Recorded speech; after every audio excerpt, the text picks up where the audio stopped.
From courtside of the virtual hardwood, it's the NLSC Podcast, a weekly show for basketball gamers and hardcore hoopheads. This is episode 538. I'm Andrew in our forum, Andrew NLSC on X. I'm joined as always by my co-host Derek, DP3 in our forum, and DP3G and DP384 on X. Derek, there's no news about NBA 2K25 this week, but we've been hitting the court, so plenty to talk about. So please, tip us off with what's on tap. Absolutely. This episode will be a little shorter in length than our normal show due to time constraints. However, we have multiple topics to discuss. First, we will discuss a new 5-on-5 basketball video game called Full Court Heroes that is set to release at some point in 2024. It appears to be a tribute to the 16-bit days of gaming. Second, Andrew and I played a game of NBA Live 2000, followed by a game of the original NBA 2K back-to-back, which brought us to some interesting conclusions when it comes to comparing those two titles. And finally, I asked the community if they will be double-dipping this year with NBA 2K25, meaning will they buy both the PC and console version. So first, Andrew, Full Court Heroes. We didn't have a great experience with this game trying to play against each other. Only the demo is out there right now on Steam, and it looks like this game will only be released for Windows, Linux, and Mac OS when it finally gets a full release. However, the reason why we weren't able to get some good time in with the demo is because there's apparently a glitch when you play multiplayer where you pass the ball in and the ball just goes sailing out of bounds and nobody goes to get it. So that's unfortunate. That's a bug that they're going to need to fix. But this Full Court Heroes game, I'm going to go over a quick description, and this is off of the Steam page. It states, Full Court Heroes offers a unique blend of arcade and simulation, capturing the nostalgic charm of 8 and 16-bit era games while incorporating modern features. Experience fast-paced gameplay, detailed stats, fully customizable rosters, and more. And I'm going to go over the features list in a minute. However, what do you think of this game? So you got your hands on the sticks on it briefly. You got a feel for the pace and the shot meter, how fast breaks work. And I showed you a couple highlights outside of that session that we had. What are your initial impressions? Well, obviously, I'm very intrigued by this game, and it does have a very appealing 16-bit aesthetic, and this is the kind of game that you and I can really sink our teeth into. This is like a 16-bit basketball classics, basically. I love how they are bringing those modern mechanics, like a shot meter, into that retro style, just as basketball classics did. And yes, it is unfortunate that we ran into those bugs with the multiplayer, the head-to-head gameplay. Not sure what's going on there. Hopefully they can clean it up before release. I imagine they will. And I love fictional rosters, obviously. And those logos, as I said to you in our chat, they reminded me of Super Dunk Shot with the renaming of the NBA teams and redoing the logos in such a fun way. Yeah, I'm looking forward to actually playing more of the demo. I'm going to download it myself as well. And yeah, I'm looking forward to seeing the progress of this one because there is a market for this game. And it's a simplified experience, obviously, compared to a 2K or even a recent 8th generation NBA Live. But these games are a lot of fun. That retro style with modern mechanics, it's what the indie scene is doing so well right now. Agreed. So the developer for this game is Tire Swing Games. And this is the first I have heard of them. And I wanted to go real quick over the feature list, Andrew. And I think that the features for this game could draw a crowd. I think that there is a market for this. I think that it's a similar market as those who play games like Basketball Classics, which is created by Namo Gamo. So the features here are deep single-player modes, multiplayer gameplay, local or online, AI with basketball intuition, easy to pick up and play, and you and I experienced that. I've played the demo multiple times. It's incredibly easy to pick up and play, and almost to a fault, and I'll go over that when we start talking about the gameplay. Create your own team, custom logo, name, roster, arena, and floor. So basically, Andrew, you can create your own teams. You can create an entire league. There's a mod and workshop option in the game, and apparently you can create art within it. It's not available right now in the demo, but when the game is at full release, apparently that's going to be a feature, and that is excellent. That is awesome. Fully realized franchise mode. Craft new players, develop them in a developmental league, manage contracts, trades, player aging, player morale, and more. Charming retro pixel graphics. I think we both agree that we find the game visually appealing. Yeah. No, this is funny, Andrew. This is what they advertise as a feature, and this tells you everything about gaming in 2024. No pay to win. They literally advertise that as a feature, and I love it. Good selling point. Then, yeah, absolutely. And then the last bullet is most everything can be customized. Length of a game, length of a season, files on or off, salary cap on or off, and more. It sounds like they're targeting the PC modding community with this game too, Andrew, right? Basically stating, listen, you guys can customize everything. You guys can create entire leagues.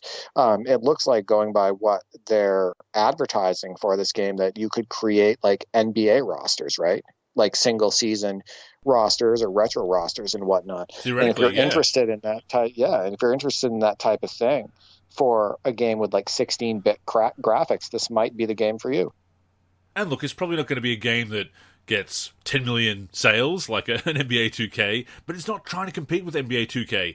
It's that alternative for hardcore basketball fans and gamers like us, people who enjoy customizing the game. The mod workshop there's a lot of potential, obviously, to be able to do that in-game. I've said for many years that I believe the future of NBA 2K modding should be more in-game and bring those customization options that we have in My League / My NBA into regular roster customization. So having it in a game like this, being able to put NBA players into the game, customize the entire league, share those rosters, obviously, share those mods, is just fantastic. Basketball Classics has a very dedicated following as well, and rightfully so. And yeah, I just love the aesthetic of this one, updating it for the 60-bit era, very reminiscent of Super Nintendo graphics in the best possible way. And yeah, the customization is a big draw. So I hope this succeeds, and we will definitely keep an eye on this game. I do as well. I hope it does well. And I think you hit it on the head. They know they're not competing with 2K. They know their audience, right? They know what their audience could be, and they're trying to target that audience. And I think that it's the reason why, they're only advertising this game to be released on PC, because they want modders to eat this game up, right? Like, they want modders all over this title, creating custom rosters, sharing those rosters, creating NBA style rosters, etc. And I want to get to some of the team names, and you and I love this because it brings us back to the days of Double Dribble Playoff Edition for Sega Genesis and Super Dunk Shot, right? Yeah. For Super NES. So they are really getting close to the art style with some of these team logos in this game to what they are in real life, without trying to, infringe on license rights, copyright and whatnot. So here's just a few of the team names: the Charlotte Stingers, the Chicago Boars, the OKC Lightning. And this OKC Lightning logo is basically the OKC Thunder logo with just lightning instead of thunder. The Boston Clovers, the Milwaukee Ducks. And listen, you're thinking Ducks and Bucks, they can't possibly, work a duck into that logo and make it look good. Honestly, it looks a hell of a lot like the Milwaukee Bucks logo, but instead of a buck in there, they have a duck. And it looks really good, actually. The Los Angeles Legends. It literally looks exactly like the Los Angeles Lakers logo, but instead of Lakers, it says Legends in the middle. And lastly, this is my favorite, Andrew: the Seattle Sasquatch. Because as you know, everybody wants the Supersonics to come back. They want a team in Seattle. And I think they chose Sasquatch on purpose, because the ever elusive Sasquatch, right? Is he real? Is he not? Is, all of that. Like, I think that was a genius name for a Seattle team. But yeah, all the logos, they're very close to their real life counterpart for these teams. And it just brings us back to the days of 16-bit gaming where they were doing whatever they possibly could to give people a NBA type experience just without having the licenses. I love the names that dance the line of, is this legal? Does this fall under fair use and parody? I'm assuming so. And I'm assuming they also chose Sasquatch because Squatch was the Sonic's mascot for so many years. That too. There you go. So see, that goes hand in hand. So I think it was the perfect name for that team. And the logo looks awesome that they made as well. I love that 16-bit art and the 16-bit logos. It really brings me back to those SNES and Sega Genesis days.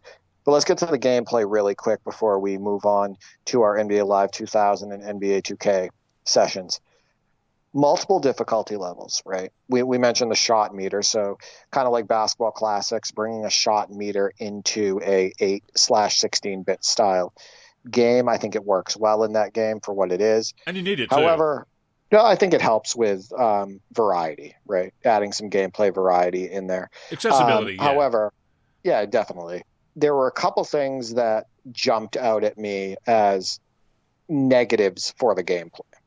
There are no dribble move buttons, no alley-oop button, and no jump passing. So I am going to leave a review on the game or find a way to reach out to the developers because this game is not released yet and give feedback. I think just one dribble move button that maybe kind of works like the original NBA 2K where it will either do a crossover or it will do a spin move depending on the position of where you are on the floor and what you do, etc. Or even if it's randomized, Andrew, just give us some sort of an elusive move button. Just something that kind of freezes the defender in place to simulate a broken ankle, yeah. Right, give us something, right. And I do believe that they could attach an alley-oop button and hopefully get those animations in the game. And jump passing is a big part of basketball, you know that, from playing in real life and playing on the virtual hardwood. So I think that you should have the ability to jump pass. I also want to point out that these are all areas where Hoopland rocks. And we've talked about that game on a prior show. That game is available on mobile now, and it will be available, I believe, on Steam on a future date. But that game has dribble move buttons, it has alley-oop buttons, it has tip dunks, it has jump passing. I think that Hoopland has far more variety when it comes to the gameplay, and I do enjoy that title more than this one at the moment. I think that the gameplay lacks excitement when it comes to attacking the rim. Now, remember, we're just talking about a demo. This game doesn't even have a release date yet, so I'm not trying to heavily critique the game, but I do want to let people know. Right, but there are areas where it could improve. I believe there's only about 2 dunk animations I saw, and there's really no power or excitement or anything to the dunks. They're very basic. So I know we're talking about a 16-bit hoop title, but I think they could do a little bit more with that. I will say, though, that it has really good pace. I think you would agree. It's fast-paced, and it's fun. And the music is really cool. Like, I like the in-game music, and again, that's another tribute to that 16-bit era, where you would pick up and play a game like Tecmo Super NBA Basketball, and they'd have the music playing while you played the entire game. So, that's how I feel about the gameplay. What about you? No, I agree with those observations, absolutely. And it's a game that has a lot of potential, but isn't quite there. Adding that dribble moves button, adding an alley-oop control, adding some of those basics. When you have a retro-style game like this, it's important that you don't have gamers like us who remember games from that era saying, well, this is lacking something that we had back in the day. Because, look, it's great that they're bringing in modern mechanics like the shot meter, etc., but if we don't have basic functionality like passing out of a shot, jump passes, even dribble moves, things that were in the games of that era, then that's kind of disappointing, obviously, when we can say that the older game actually had something that the newer game didn't. So if they can add those mechanics, those functions to gameplay, so much the better. But there's a lot of potential there. Yeah, I think they need to modernize these games a little bit. And I think that's why Hoopland is such a big hit. I think that the developer of that game did such a great job of giving the game, the 8 to 16-bit look, scratching that itch, hitting that nostalgia, etc., while also modernizing the gameplay. Being able to do dribble moves, throw alley-oops, do tip dunks, jump pass, all of those things. And that's what makes that game super special. So we'll see what happens with this one. I'm excited about it. It's called Full Court Heroes. Go on Steam and download the demo and let us know what you think. Before we go on, a reminder that the NLSC podcast comes out every week on the NLSC, nba-live.com, as well as our YouTube channel. We're also on Spotify, Apple Podcasts, and other podcast apps. If you're listening on any of those apps, we'd greatly appreciate a review. To keep up with the show and everything we're doing with basketball gaming in general, connect with us on social media. On Twitter and Facebook, we are the NLSC. We also have an Instagram, NLSC Basketball, and on YouTube, we're youtube.com/NBA Live Series Center. Once again, visit us at nba-live.com, where in addition to the podcast, you'll also find all of our original content, as well as our forum and modding community.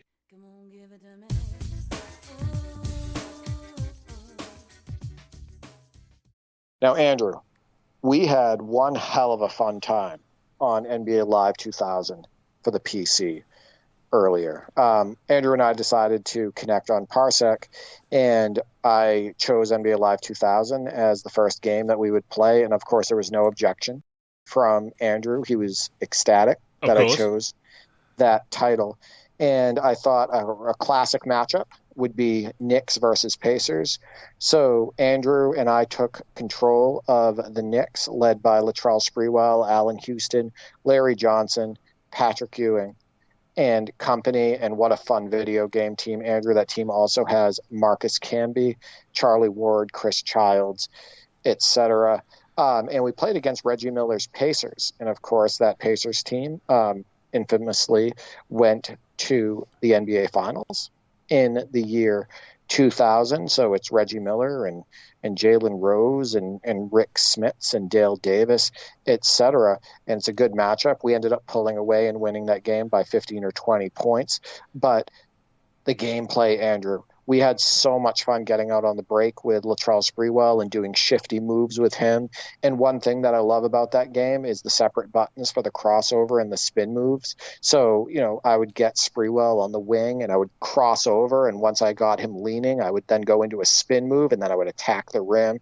And just that game has such awesome pace. And it really does feel like a really strong sim basketball experience. I think it's one of the best sim games that EA Sports ever made for the NBA Live series. And yeah, what a blast using that Knicks team. Easily the crowning achievement of the original development team at EA Canada there.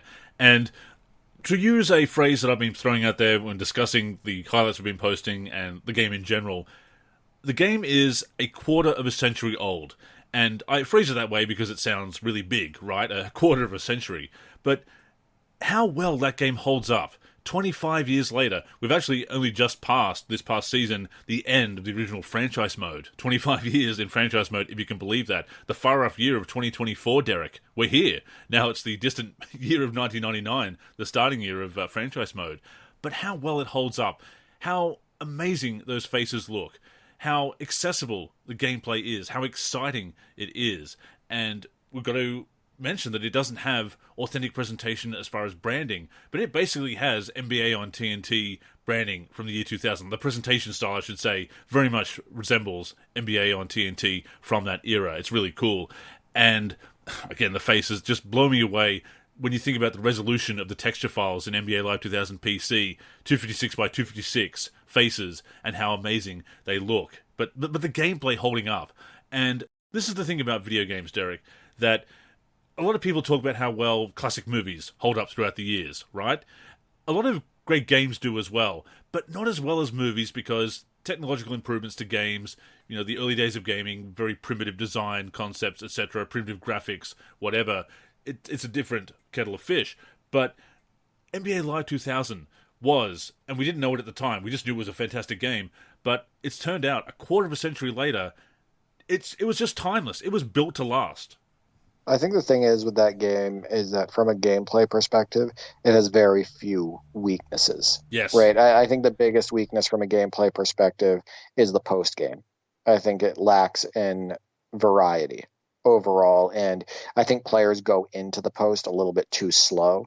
And because the game lacks two-man animations, that you're not really making contact with the defender behind you and whatnot. However, when it comes to the pace, when it comes to the passing mechanics, it has some of the best passing mechanics in basketball video games, in my opinion. Blocking physics. That's one of my favorites. Yeah, when it comes to the fact that it has absolutely no canned animations whatsoever. It has great blocking and stealing mechanics where you get rewarded for, timing a block correctly. And you get rewarded for timing a steal correctly. It actually has very strong dribbling mechanics, for just having no right stick dribbling. You have the crossover button and you have the spin move button, and they work incredibly well. And, guards are shiftier. Guards can utilize them better. It has a very sim feel when it comes to using wing players and guards, etc. I think that, Rick Smits hit a sky hook over us, and I think we had two people jumping in his face, and just that moment happening in a game that came out in 1999 for the 99-2000 season, that is just awesome to see. And how about the variety in dunks too? Getting out on the break and throwing a one-hander with Marcus Camby, and then you doing a loud two-hander with Spreewell. There's reverse dunks in there. There's so many different variations of dunks depending on the players. Yeah, that you use, and they're loud and they're fun, and the players go into motion the way that they should. I just think the game is very well animated, kind of like NBA Live 99. But possibly, with some touch-ups and whatnot. I think that playing defense is also just incredibly rewarding overall. We talked about the block and steal mechanics, but also just, getting, sliding your feet and moving on defense. Your players don't feel too heavy, but they also don't feel too light. I think that every time I go back to NBA Live 2000, it makes me realize why NBA Live was just number one in everybody's household at that time, that they were doing such a good job with those games. I've said it before that a lot of people do underestimate how great NBA Live was at the time, in its heyday. Even into the early to mid-2000s, it was having strong releases that were more than holding their own against NBA 2K. NBA 2K might have started to become the darling of a lot of gamers and reviewers, but there's a lot of NBA Live games from the early to mid-2000s that are kind of underrated, and the early days of NBA Live, when it really was truly the brand leader, for a reason. It wasn't just because EA Sports had great market share, which it obviously did, and it had great marketing, but the games lived up to the hype. And it's funny going back and reading some of the comments at the time and realizing how critical we were. But of course we had expectations, and we wanted to see the games get better and better every year, so sometimes you can lose sight of how good games are, and this is why we do revisit games to see, are they better than we thought? Are they worse than we thought? So it's always worth revisiting these games. So whenever people say, why are you still playing these games? One, some of them hold up really well and are fun to this day. And two, it's interesting. It's interesting to delve into the history of basketball gaming and see which games hold up better or aren't as good as we originally thought. That is something we love doing, obviously, for the podcast, articles, and our videos. One thing I will say about NBA Live 2000, a weakness that I was reminded of, and it's kind of a recurring issue with NBA Live, and it's an interesting contrast with NBA 2K, which we'll also get into. Although there are a lot of great dunks, they're great dunks on the move. Trying to get dunks, standing dunks, and moves around the basket, there's some missing contextual animations there that a lot of the dunks are made to be on the break or on the drive. Trying to make standing dunks in NBA Live has always been kind of a weakness, and sometimes they're too flashy, and you need those simple dunks, those quick flushes under the rim, and that is something that NBA 2K, even from the start, was doing a little bit better. And you see it even up to NBA Live 19, Derek, that lack of soft dunks around the rim and soft moves around the rim and having a soft touch inside, it's always going for the big dunk or the big driving dunk. And that is a weakness in NBA Live 2000, but we certainly can make it work. And the fact that jump shots are viable, even without a shot meter, is really nice.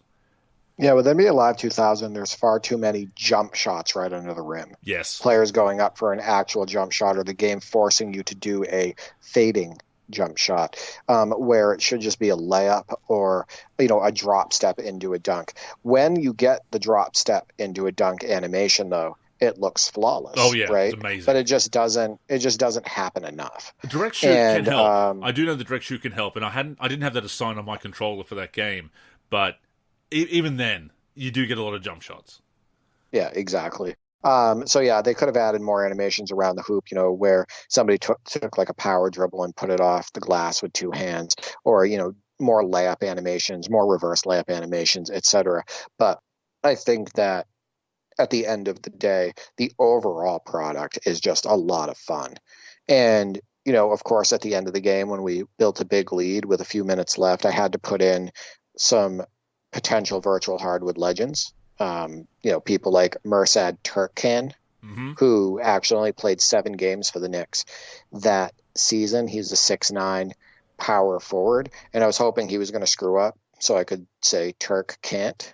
But he didn't screw up. He actually went 2 for 2 from the floor and played well for us. And then Herb Williams, who you just wrote an article on, who spent a long time with the Knicks in the 90s and, of course, was one heck of a player for the Indiana Pacers in the 80s.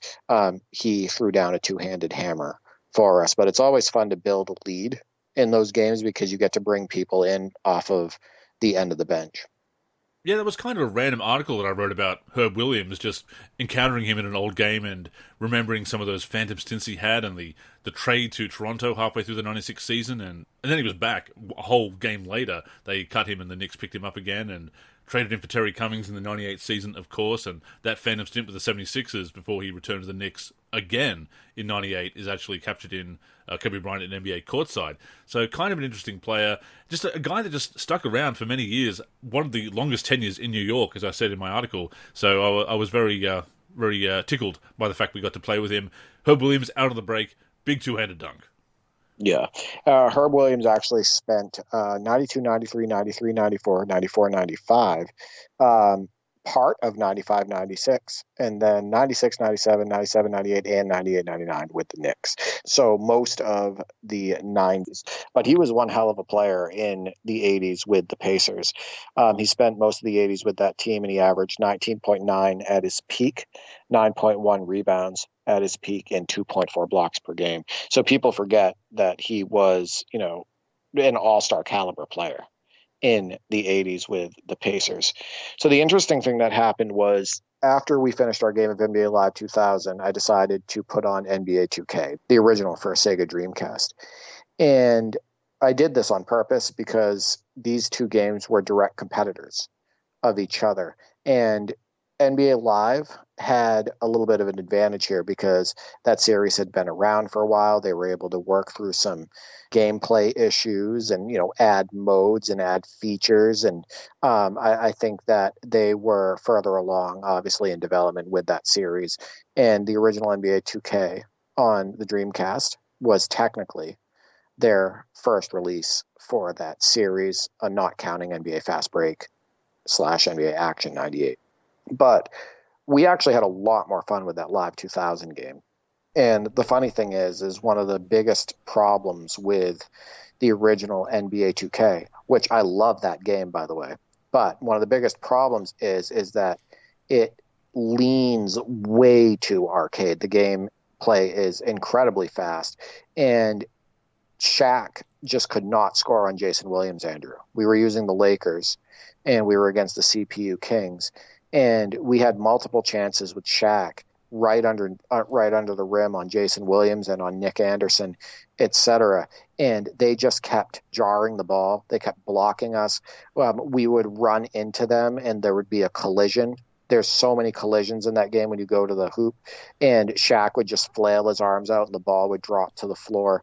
It felt like pretty much every single drive to the hoop was a collision, and the ball would fall to the floor, or there would be a foul. And you had people like Nick Anderson, who was never the greatest athlete, never a great dunker. He was out there doing windmills. I think Jason Williams, you said, like you stated in our chat, you were like the notorious, amazing dunking white chocolate. Yeah. He must have dunked on us like 6 or 7 times in the first half alone. So there's this thing that people are like, well, the NBA Live series is, has always been more arcade, and NBA 2K has always, leaned more sim, and NBA 2K has always been more realistic.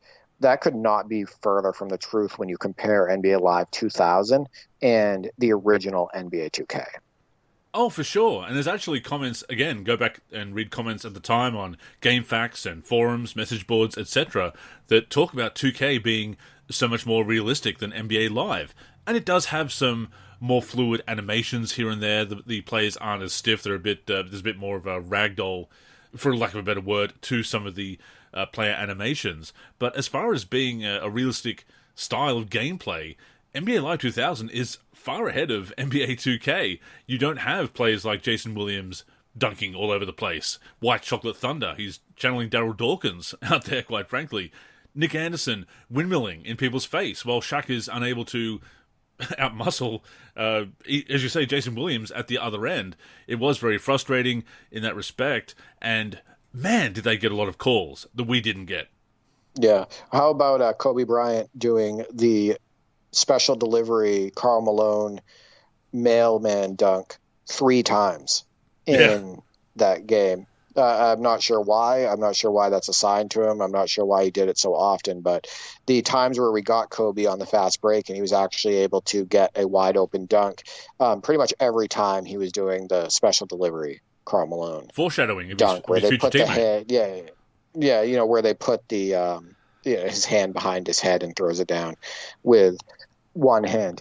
I think that NBA 2K has an advantage on NBA Live 2000 in the overall post game. Like, I think that the ability to trigger a hook pretty much whenever you want to. I think the fadeaways look better. I think that NBA 2K has more 2-man animations where you actually can feel the defender behind you. I think that the shooting in both games is pretty much on par overall with each other, though. But yeah, I think that they had a lot of things to work out with the NBA 2K series. Obviously, it was their first release, their first official release of NBA 2K, and I think one of the biggest issues was that way too many collisions when driving the ball into the paint. It was incredibly arcade leaning. I don't think it was as much of a simulation experience as they would have wanted to put out. And it is funny how that narrative persists through the years, that NBA Live was at its best when it was arcade, and NBA Live was always arcade, and NBA 2K was always better than Live, and always more sim than Live. And not so. Live was competing for many years there, and was as realistic, or in some cases more realistic, than what 2K was doing. Now, that is not to say that NBA 2K is a bad game, or that the early 2K games were bad games. They may not be necessarily to my preference. There's a lot of NBA Live, lingering NBA Live fanboyism, I guess, from my younger days as a basketball gamer, and affection and nostalgia there, obviously, to be less, to be more reasonable about it. But I do consider Live 2000 to be the superior game across the board. The fact that it brought in franchise mode on PC as well is just fantastic. I've been simulating through that actually after our session, just to simulate through to the end of franchise mode, and had some interesting results. By the way, Derek, I've got the Bulls back to the finals and champions by 2005, so I'm better than Garpax, just throwing it out there. That's not hard to do. Low bar, I know, absolutely. Yeah. But no, NBA 2K, you could definitely see the potential in that game. And under the rim, those moves, those contextual animations around the hoop, they do have some better ones there, even right from the start. But I will say, once again, that the T-meter is so much better than whatever the hell they were trying to do with free throws in those early 2K games. Yeah, I've never loved the green arrow approach with the bumpers. Why do games do that? I have no idea. Just trying to be different. Trying to be new and different and whatnot.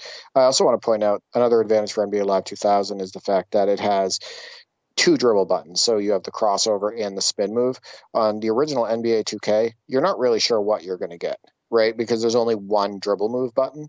So there are times when I'm trying to cross over, but I go into a spin move, right? It feels very random. And I feel like I have more control on Live 2000, which makes me have more fun using players like Latrell Sprewell and Allen Houston and whatnot, and those wing guys.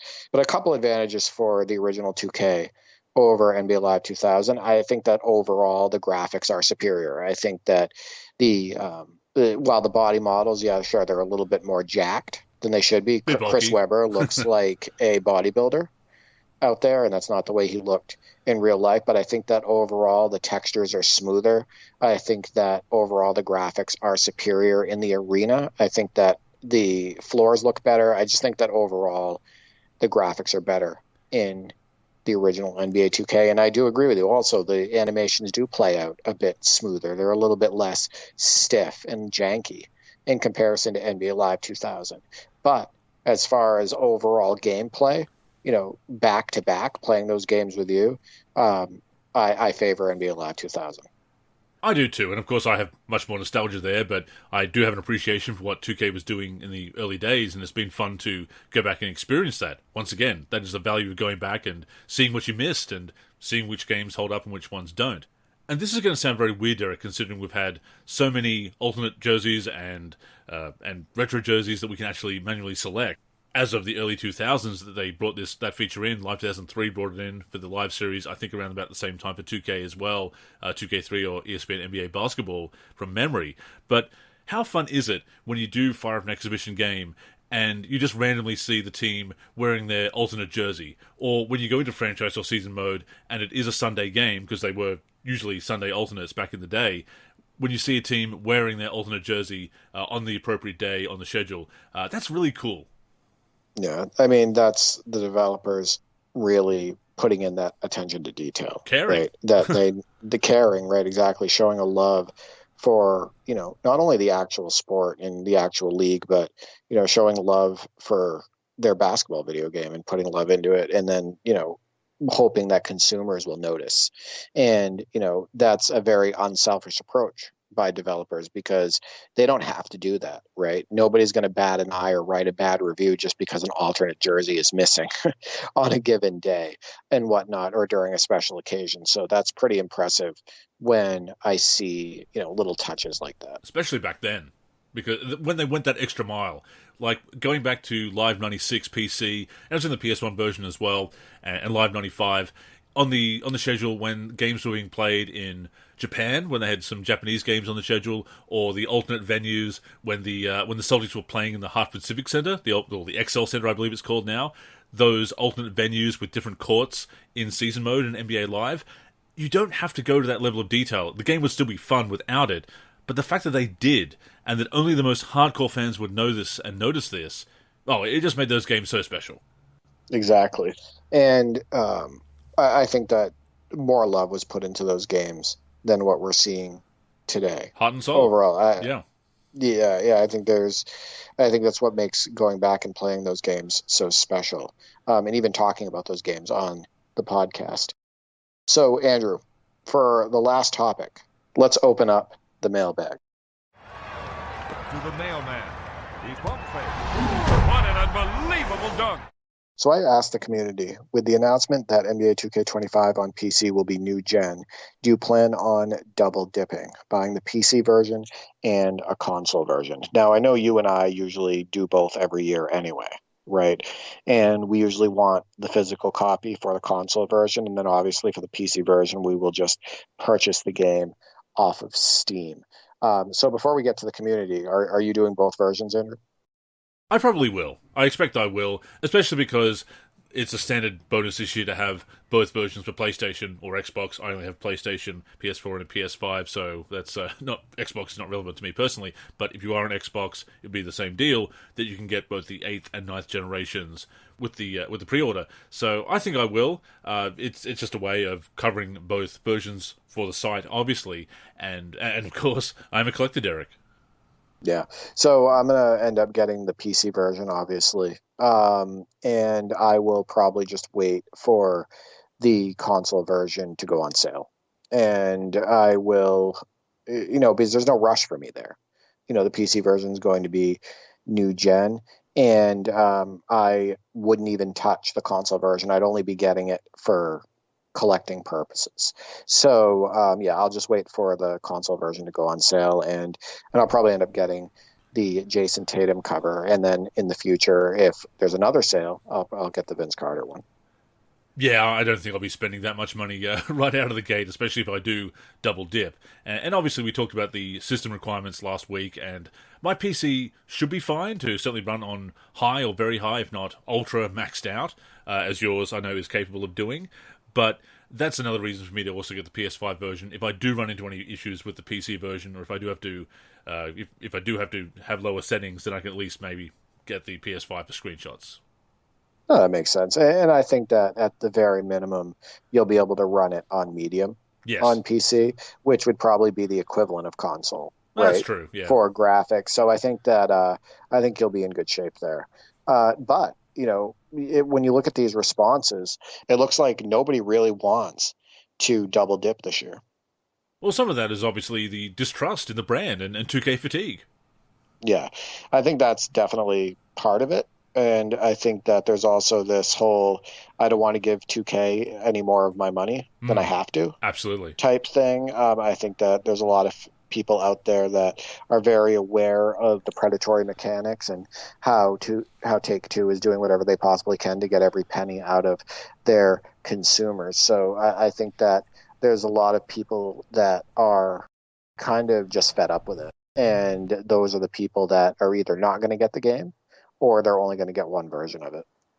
Well, to that point, the PC version being new gen has obviously generated excitement in our community. But with that being said, TG So Good says, I barely want the PC version. I'm still waiting on a reason to get this game. The new gen version will not be enough for me to justify the purchase. So TG is obviously a great modder for many years in our community, advocate for the PC version, and I believe has expressed interest in the new gen version before, but has been unimpressed, obviously, with the game, and is even with the exciting announcement of new gen coming to PC, is not quite enough for him.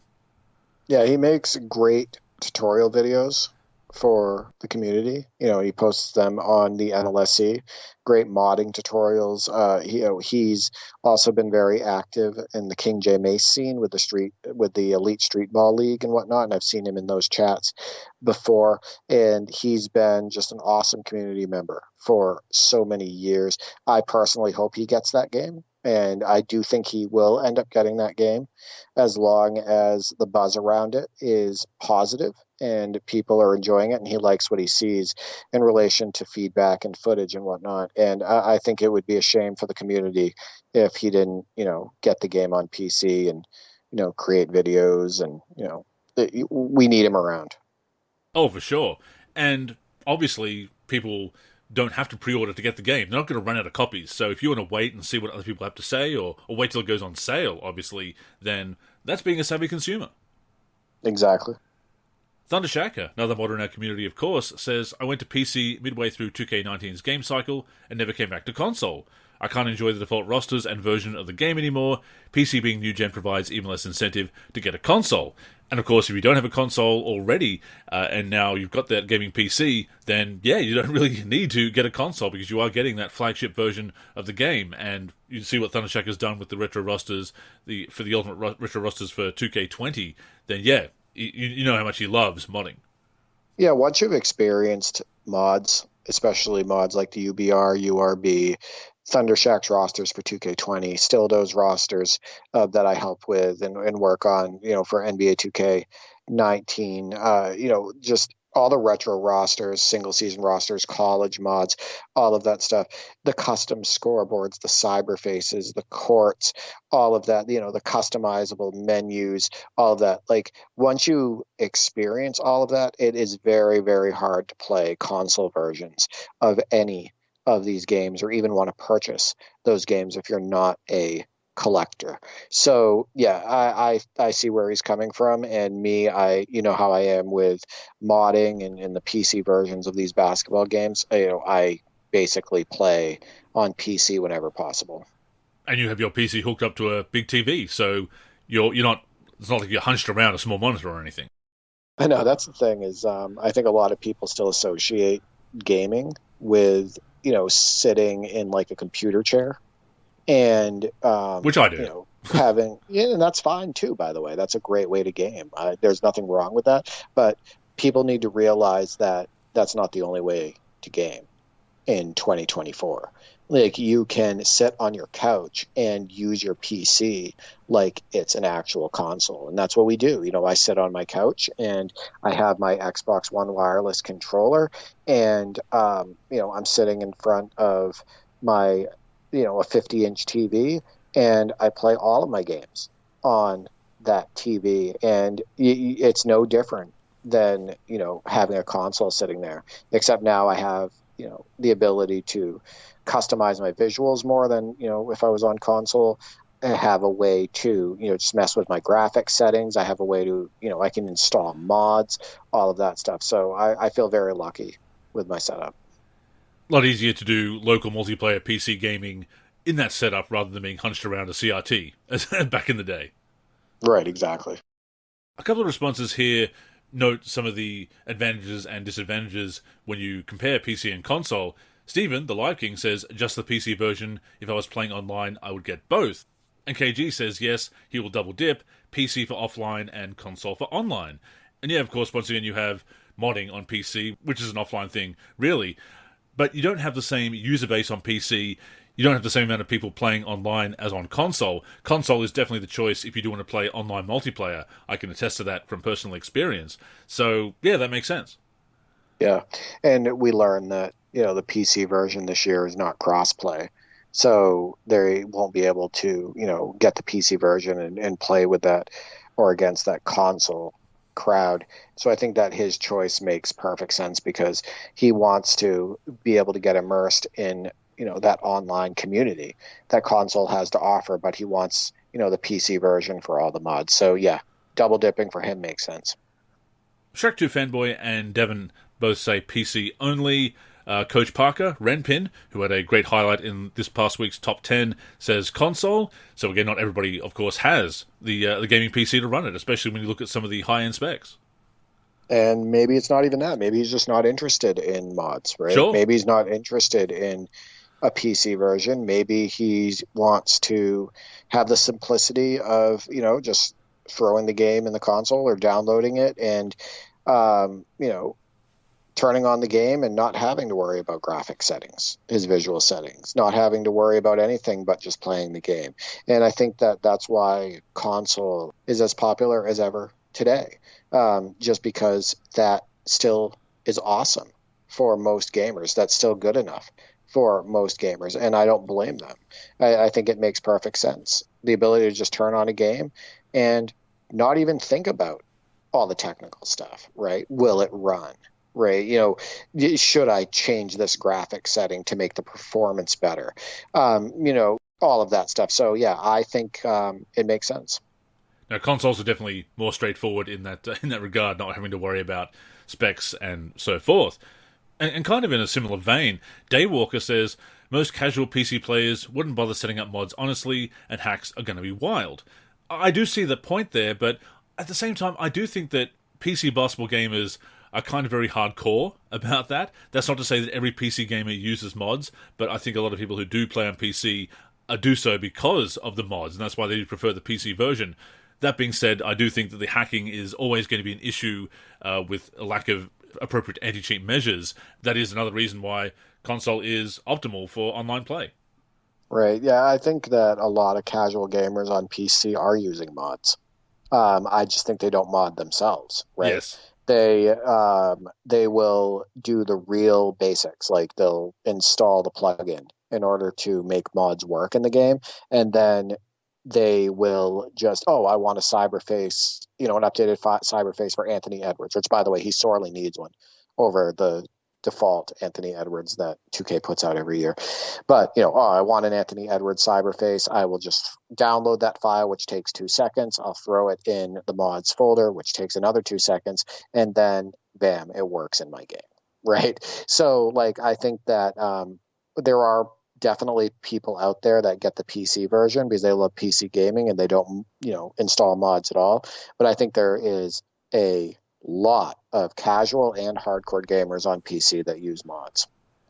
And jumping over to the NLSC Discord now for one more response. Wizcard Rush says, I'll be purchasing the Steam release close to or on launch day, and then wait a few months to get the Xbox Series console version when it's $10 to $15 to play with my friends who play on console, and own a disc copy of the game. And that, of course, is another advantage of the console versions, Derek, is that you do get that physical copy, that physical cover. So that is something that, as a collector, I can definitely appreciate. Yeah. I think Wizcard Rush is kind of a retro gamer, kind of like us, but he's also, in a similar vein, somebody that always has his eye on the newest releases, trying to see, what they're doing with the newest games, how they're treating their consumers. He's not biased, it seems, in any way. And I love his approach to gaming because I feel like he's very similar to us. It's like, if it's a good basketball game, it's a fun basketball game, I will play it and I will, sink a good amount of time into it. But if the game isn't fair to consumers and it's frustrating me more than I get enjoyment out of it, I don't care if it's a new release, I'm not going to play it. So, yeah, shout out to Wizcard Rush. Absolutely, and that is the trap that I fell into for so many years, getting in that rut and just playing the latest game because, it's the latest game, I've got to play it, I've got to cover it for the site, and I've just had so much more fun when I've not enjoyed the new games. Obviously, we're always going to talk about them and cover them for the site and on the podcast, in articles, and the news, bulletins, etc. But if we're not enjoying it, don't force yourself to play it. Exactly. Play what you want, play what you love, and don't waste your time on frustrating mechanics. It is nice to see that 2K is dedicating themselves to this new-gen version for PC. There is obviously the excitement there within our community. I've seen it on social media as well. It's overdue, as we said last week, and it does seem that they are going all out on this PC release, which is very refreshing after the last few years. Even put a survey out, Derek, so we encourage everybody in the community to fill out that survey and let 2K know that you are interested in the PC version. Yeah, I posted that survey on my @D4FreeG X handle, formerly known as Twitter, and it's a survey that asks questions about how you play NBA 2K, how you enjoy NBA 2K, and then there's PC related questions sprinkled in, like, are you interested in the PC version or more interested now that it's been announced as new gen? And I do think that you should let your voice be heard. So that post was shared also by the NLSC handle on X, formerly known as Twitter. So check that out and take that survey.